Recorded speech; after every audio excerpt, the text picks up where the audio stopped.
You slept 8 hours last night. You hit snooze 3 times. You dragged yourself out of bed feeling like you got hit by a truck. Your brain doesn't actually turn on until 11 a.m., and by then you've already wasted half your day in a fog. Meanwhile, someone you know sleeps 6 hours and wakes up sharp. Here's what nobody tells you. The problem isn't how long you sleep, it's how your sleep is structured. We've been lied to about sleep. Not intentionally, but the advice is still wrong. Get 8 hours. Sleep more. You're just sleep deprived. And you try. You go to bed earlier. You protect those 8 hours like your life depends on it. And you still wake up feeling like garbage. Because here's the thing. Your body doesn't care about hours, it cares about cycles. Sleep happens in 90-minute loops. Each loop has stages: light sleep, deep sleep, REM, rapid eye movement. Your brain needs to complete these cycles. When your alarm rips you out of deep sleep at hour 7, you feel worse than if you'd slept 6. That groggy, disoriented feeling, it's called sleep inertia, and it happens when you wake up at the wrong time in the cycle, not because you didn't sleep enough. Think of sleep like charging your phone. Leaving it plugged in for 10 hours doesn't make it more charged than 100%. What matters is how efficiently it charges. Your sleep works the same way, but there's a second problem. Your body runs on 2 systems. Sleep pressure: the longer you're awake, the more you need to sleep. Like hunger building throughout the day. Circadian rhythm, your internal 24-hour clock that controls when you feel alert or tired. This is why you get a second wind at 10 p.m. even though you were exhausted at 8. Most people try to fix sleep by adding more hours, but they ignore the clock. They go to bed whenever, wake up whenever, sleep in on weekends, and wonder why their body never knows what the hell is going on. Your brain can't optimize sleep when you keep changing the rules. Here's the brutal truth. Sleeping 9 inconsistent hours will make you feel worse than sleeping 6 consistent hours, because your body can't predict anything. It can't prep your cortisol spike. It can't time your REM cycles. It's just guessing. And you pay for it every morning.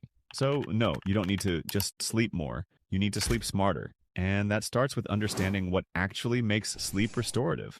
This is where most people mess it up. Let's talk about what actually happens when you sleep well. Your body doesn't just rest. It runs a full maintenance program.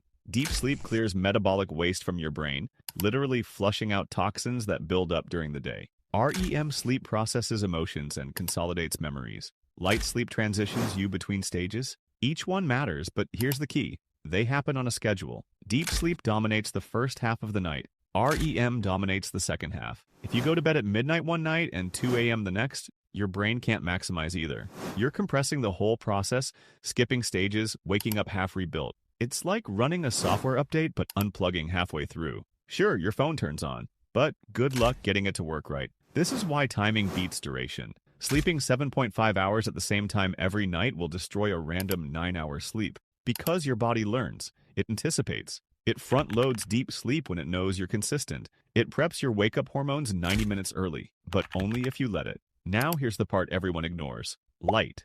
Your circadian rhythm isn't psychic.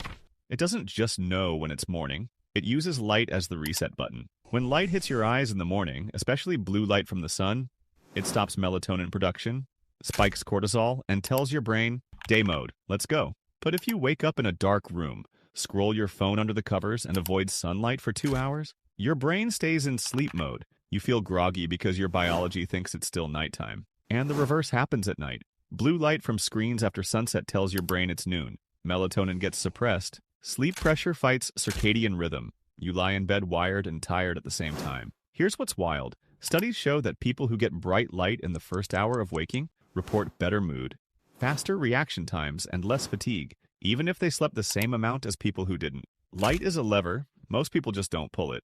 One more thing. Sleep consistency affects your metabolism, immune system, and emotional regulation more than duration. Your body runs on patterns. When you feed it chaos, it can't run efficiently. When you feed it structure, it optimizes everything. You don't need more sleep. You need predictable sleep. And once you have that, you can actually start sleeping less and feeling better. All right, let's build this system. This isn't about extreme routines or waking up at 4 a.m. It's about sleep efficiency, getting maximum recovery in minimum time. Step 1. Lock your wake time. Non-negotiable. Pick one time, same time, every day. Yes, even weekends. This is the single highest leverage thing you can do. Your body will start prepping wake-up hormones in advance. You'll feel less groggy. Sleep pressure will build at the right time. Everything downstream gets easier. Most people try to fix their bedtime first. Wrong move. Fixing your wake time fixes your bedtime automatically. Step 2. Get light in your eyes within 30 minutes of waking. Sunlight is ideal. 10 minutes outside beats an hour indoors. No sunglasses. Face the general direction of the sun. You don't need to stare at it. If it's dark out or you live in a cave, use a bright artificial light. The goal is to signal daytime to your brain as fast as possible. This kills sleep inertia and sets your circadian rhythm for the next 24 hours. Step 3. Dim the lights after sunset. You don't need to live like a monk. Just lower the intensity. Use warm lamps instead of overhead LEDs. If you're on screens, use blue light filters or night mode. Your brain needs a contrast between day and night. Bright mornings, dim evenings. That's the pattern. Step 4. Respect the 90-minute rule. If you need to cut sleep short, aim for multiples of 90 minutes. 6 hours, 7.5 hours, 9 hours. Waking up between cycles feels 10 times better than waking up mid-cycle, even if it's less total time. Use a sleep calculator if you need to. There are free ones online. Plug in your wake time, it tells you when to sleep. Simple. Step 5. Stop trying to catch up on weekends. Sleeping in destroys your rhythm. You're essentially giving yourself jet lag every week. If you're tired, go to bed earlier, but keep the same wake time. Your body will adjust. Sleep pressure will build faster the next night. Consistency beats compensation, always. Step 6. Know when not to sleep more. If you're sleeping 7 to 8 hours consistently and still tired, more sleep isn't the answer. You likely have a quality problem, not a quantity problem. Check for snoring or sleep apnea, alcohol or heavy meals before bed, low morning light, high evening light. Fix the structure before you add hours. The goal here isn't sleep deprivation, it's sleep optimization. You're not trying to survive on 4 hours. You're trying to feel as good on 6 as most people feel on 9, and that's completely doable if you respect the biology. Here's the reframe. Sleep isn't about time, it's about alignment. When your schedule, your light exposure, and your sleep cycles are all pointing in the same direction, you need less time in bed to feel fully recovered. When they're all fighting each other, you can sleep 10 hours and still wake up wrecked. Most people treat sleep like a problem to solve with brute force. More hours, more naps, more weekends in bed. But your body doesn't respond to force. It responds to rhythm. Give it a consistent wake time. Give it light. Give it structure. And it will give you energy back. Start with one thing. Same wake time. Every day for 1 week. That's it. Watch what happens.